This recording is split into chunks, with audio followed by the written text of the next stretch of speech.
विधानसभा चुनाव में कुछ ही दिन बचे हैं और आप लोगों के बीच में जैसे हम आए हैं ऐसी भाजपा, कांग्रेस, आम आदमी पार्टी जैसी पार्टियां आप लोगों के बीच में आएंगी। परंतु साथियों, आपको इस बारी वोट किसी के दिए वादे पे नहीं, बट उनके करे हुए काम के ऊपर सवाल कर समझकर वोट डालने का काम करना है। अगर भाजपा के लोग आपके बीच में आए तो आप उनसे सवाल कीजिएगा कि भाई 10 साल से तुम सत्ता में हो, तो तुम लोगों ने हमारे समाज के लिए शिक्षा, रोजगार और महंगाई के मुद्दों पे क्या काम किया।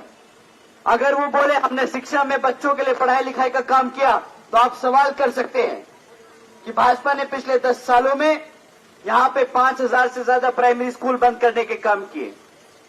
भाजपा के सरकार में चलते हुए सीनियर स्कूल्स में, सीनियर सेकेंडरी स्कूल में आज 2000 से ज्यादा स्कूल हैं जहां पे प्रिंसिपल्स और पढ़ाने के लिए टीचर नहीं। 2017 से हमारे SC, ST, OBC समाज के साथियों बच्चों के लिए जो स्कॉलरशिप का पैसा होता है सरकार से मिलता है, वो इस भाजपा की सरकार ने रोक के रखा है। तो अब आप ही बताइए, क्या ये सरकार जो आपके बीच में वोट मांगने आए और बोले कि हमने शिक्षा के लिए कुछ किया, अपने बच्चों को उनको पढ़ाने लिखाने के लिए कुछ किया, तो आपको लगता है कि उनका वोट बनता है? आपको बनता है कि भाजपा को वोट बनता है? क्योंकि वो लोग नहीं चाहते कि आपके बच्चे पढ़ लिख जाएं, अपने पैरों पे खड़े हो जाएं। अगर हम रोजगार की बात करें तो हर घर में पढ़े लिखे युवा, पढ़े लिखे बच्चियां बैठी हैं, परंतु उनके पास नौकरियां नहीं जहां वो जाके काम करके 2 पैसे अपने परिवार के लिए कमा ले। 40% युवा हरियाणा का आज की डेट में बेरोजगार घूम रहा है। ऐसा नहीं कि भाजपा के पास सरकारी नौकरियां नहीं देने के लिए, भाजपा के पास 2 लाख से ज्यादा सरकारी पद खाली पड़े हैं, परंतु इन लोगों ने आज तक एक बार भी ये पहल नहीं करी कि वो 2 लाख पद भर दें और हमारे युवाओं को, हमारे बच्चों को रोजगार दे दें। अब आप ही बताइए, क्या जो आपके बच्चों को पढ़ाता नहीं, लिखाता नहीं, या आपके बच्चों को रोजगार नहीं देता, क्या आप उसको वोट देंगे? देंगे? साथियों, इसी क्रम में वो आपसे बोलेंगे कि भाई महंगाई को भूल जाइए, हम आपको मुफ्त में गैस का सिलेंडर दे देंगे, राशन दे देंगे। परंतु आप उनसे सवाल कीजिएगा कि भाई मुफ्त का राशन 500-1000 रुपये से ज्यादा तो नहीं मिलेगा महीने का, साल का 12,000 रुपया, उससे ज्यादा राशन तो नहीं दे पाएंगे ना ये लोग। परंतु अगर आपके घर से एक भी बच्चा सरकारी नौकरी पा ले तो कम से कम महीने का 25 से 30,000 रुपया तो कमाएगा, तो साल का 2.5 लाख रुपया बनता है। 12,000 का राशन देके आपसे आपके घर की 2.5 लाख की आमदनी छीनने का काम कर रही है भाजपा सरकार। तो आपको लगता है कि ऐसी भाजपा सरकार को आप बर्दाश्त करोगे दोबारा 5 साल? इसी क्रम में साथियों, जब आप भाजपा को नहीं दोगे तो कांग्रेस ही बीच में आके आपको बोलेंगे कि भाई हमें वोट दो।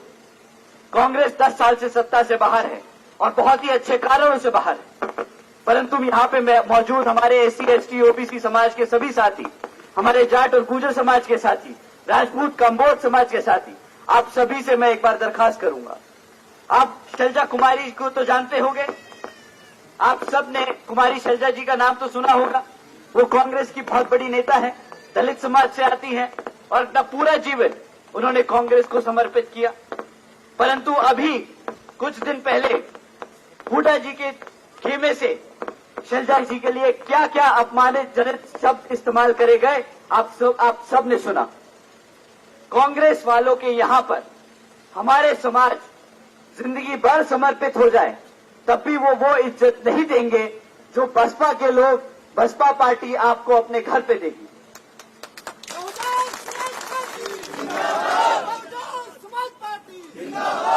कांग्रेस वाले बोलते हैं कि हम आरक्षण बचाएंगे, संविधान बचाएंगे। उन्होंने पूरे लोकसभा में कि संविधान की किताब दिखाकर आप लोगों को बेवकूफ बनाने का काम किया, कहा कि हम संविधान बचाने आए, आप हमें वोट दो।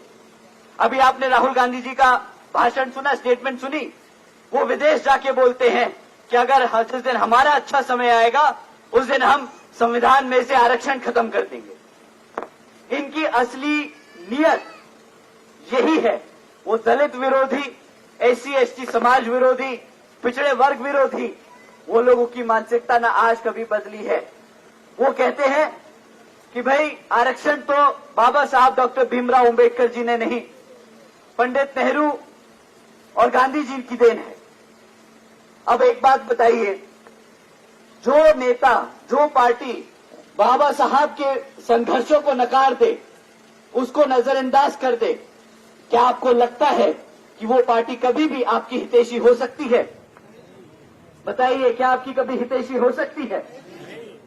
तो अब आपको साथियों समझने का जरूरत है कि ना भाजपा ना कांग्रेस और ये जो छोटी मोटी पार्टियां आसपास आजकल भटक रही है ना, जेजेपी जैसी, इनका तो कोई वजूद ही नहीं। पिछले विधानसभा में आप लोगों को विश्वास दिलाया कि आपके हकों के लिए लड़ेंगे, बाद में आप ही के वोटों का सौदा कर लिया भाजपा से और सरकार में रहे 5 साल। उन्होंने जब किसान आंदोलन हुआ तब भी आप लोगों के साथ आके खड़े नहीं हुए, हमारे किसान भाइयों को सड़क पर अकेला छोड़ दिया। तो उन लोगों की तो बात ना करें, उन लोगों को तो आप गांवों में भी मत घुसने दीजिएगा, वो लोग आपके गुनहगार हैं, आपके वोटों के गुनहगार हैं। साथियों, बहुजन समाज पार्टी को अगर आप वोट देंगे, यहां से आप सीकरा साहब को जिताकर विधानसभा भेजेंगे,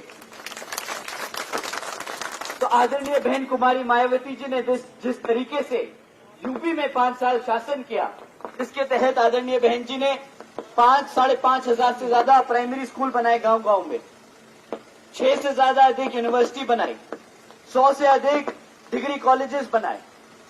उन्होंने हमारी बच्चियों को 12वीं तक की शिक्षा मुफ्त में प्राप्त कराई। बहन जी ने 600 करोड़ रुपए से ज्यादा की धनराशि हमारी बच्चियों को पढ़ाने के लिए दी। उन्होंने रातों रात गन्ना खरीदी के दाम दुगने कर दिए थे अपने किसान भाइयों के लिए। इतना ही नहीं, आदरणीय बहन जी ने हमारे सर्व समाज में से सभी समाज के साथियों के लिए कई लाखों की संख्या में रोजगार देने का काम किया था। उनमें से कुछ, जैसे 1 लाख से ज्यादा सदस्यों को सफाई कर्मचारियों की भर्ती करी, 2 लाख से अधिक पुलिस फोर्स में भर्ती करी, 30 लाख से अधिक अपर कास्ट समाज के सभी विभिन्न जातियों के साथियों को रोजगार देने का काम किया। इतना ही नहीं, आदरणीय बहन जी ने पूरे यूपी में करीब 50 से ज्यादा अस्पताल खोले। साथियों, आदरणीय बहन जी की नीतियां इस कदर है कि वो चाहते हैं कि आपके बच्चे पढ़ें, आपके बच्चे रोजगार में रहें, उनको नौकरियां मिले, आप लोगों को सुरक्षा मिले, आप लोगों को दर बदर भटकना ना पड़े। आपके साथ अगर कोई अपराध या आपके साथ कोई गलत बात हुई है तो उसके लिए आपको कहीं किसी को अप्रोच न करना पड़े। आप अपने लोकल थाने में जाएं तो आपकी एफआईआर दर्ज हो और आपको इंसाफ मिले। साथियों, आदरणीय बहन जी ने बहुत काम किए, चाहे वो शिक्षा का क्षेत्र हो, सुरक्षा का क्षेत्र हो, रोजगार का क्षेत्र हो। उन्हीं नीतियों पे यहाँ पर अगर आप सीकरा साहब को जिताकर विधानसभा में भेजेंगे, उसी तरीके से वो यहाँ पर भी आपके क्षेत्र में काम करने का काम करेंगे। आपके यहाँ पे स्कूल खुलवाएंगे, अस्पताल चिकित्सालय खुलवाएंगे, आपके बच्चों के लिए रोजगार के अपॉर्चुनिटीज क्रिएट करेंगे। आप लोगों को दर बदर इधर उधर भागना नहीं पड़ेगा। लॉ एंड ऑर्डर हमेशा से जैसे आदरणीय बहन जी के शासनकाल में रहता है, उसी तरीके से आपके घर पे तो थानेदार से आदमी खुद आके आपकी एफआईआर दर्ज कराएगा। साथियों, अगर आपको तरक्की के लिए वोट करना है, अगर आपको अपने बच्चों के भविष्य के लिए वोट करना है, एक सम्मानित जिंदगी जीने के लिए वोट करना है, तो आपको यहाँ पर सीकरा साहब को जिताकर विधानसभा में भेजने का काम करना है। साथियों, आप सभी ने अपना कीमती समय निकाला और आप हम सबको सुनने आए। आप सभी का मैं तहे दिल से धन्यवाद करता हूं।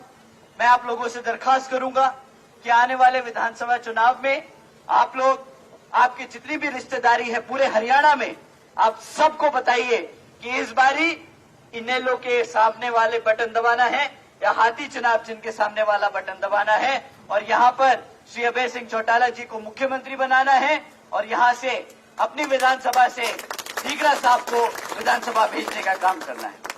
आप सबने अपना कीमती समय दिया, आप सभी का मैं तहे दिल से धन्यवाद करता हूं और आदरणीय बहन कुमारी मायावती जी को भी नमन करता हूं, मान्यवर साहब को नमन करता हूं, बाबा साहब डॉक्टर भीमराव अंबेडकर जी को नमन करता हूं और हमारे चौधरी देवीलाल जी को भी नमन करता हूं और अभय सिंह चौटाला जी को भी नमन करता हूं। आप सबने अपना कीमती समय दिया, आप सभी का मैं तहे दिल से आभार प्रकट करता हूं। जय भीम, जय भारत। बहुजन समाज पार्टी जिंदाबाद, बहुजन समाज पार्टी जिंदाबाद, बहन कुमारी मारुति जी जिंदाबाद, बहन कुमारी मारुति जी जिंदाबाद, अभय सिंह चौटाला जिंदाबाद, मान्य आकाश आनंद जी जिंदाबाद, मान्य आकाश आनंद जी जिंदाबाद, बहुजन समाज पार्टी जिंदाबाद, इनेलो बसपा गठबंधन जिंदाबाद, इनेलो बसपा गठबंधन जिंदाबाद। धन्यवाद साथियों।